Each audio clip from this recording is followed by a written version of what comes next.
think I was going to make it here. I'm sure most of us felt that way at some point. But I know Dr. Dexter always encouraged me throughout the process. It has been quite a journey.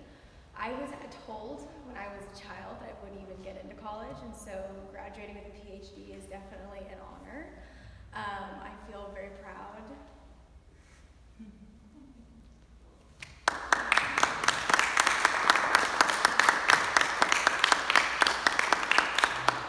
I'm pregnant, sorry.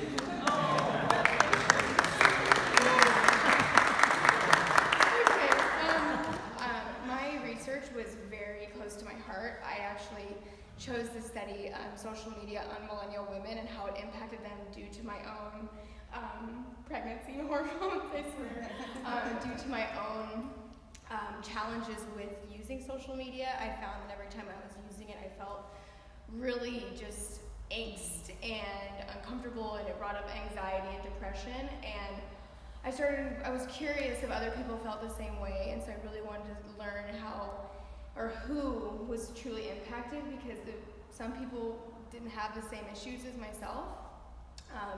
And the depth that I wanted to go into would have taken me a decade. So I'm glad that I just chose something much more simple. But sticking with the millennial generation and talking with my peers and understanding where they're coming from.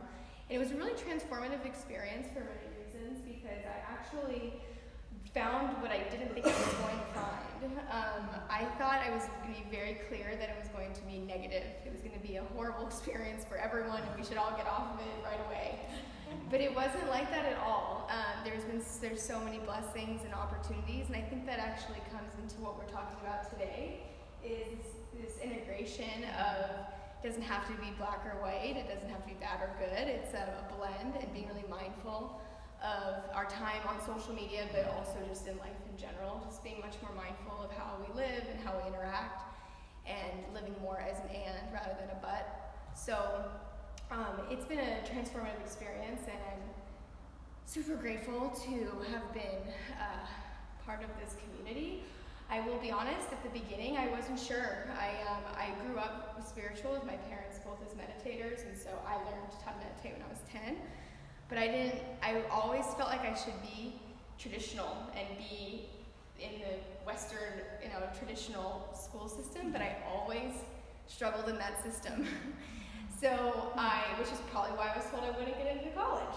But I truly believe now that I'm here, and through this process, that it's not about if you're good at math or science or whatever it is. It's more about your commitment to yourself and following your passions and being true to yourself, and really just living openly and embracing and exploring what your genuine passions are. So that's what I'm really grateful for.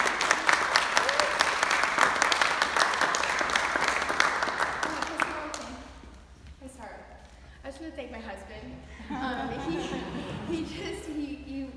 He spent hours and days and years through my master's program and my PhD editing every single paper, and dug back into his academic days to edit everything and to listen to everything and sit listening to my defense presentation for hours. And my parents who aren't here, my dad's recovering from open heart surgery. He's doing great though. And my dad stayed up till 2 in the morning right before the defense just to hear my whole thing. So just to my parents and to my husband, I love you.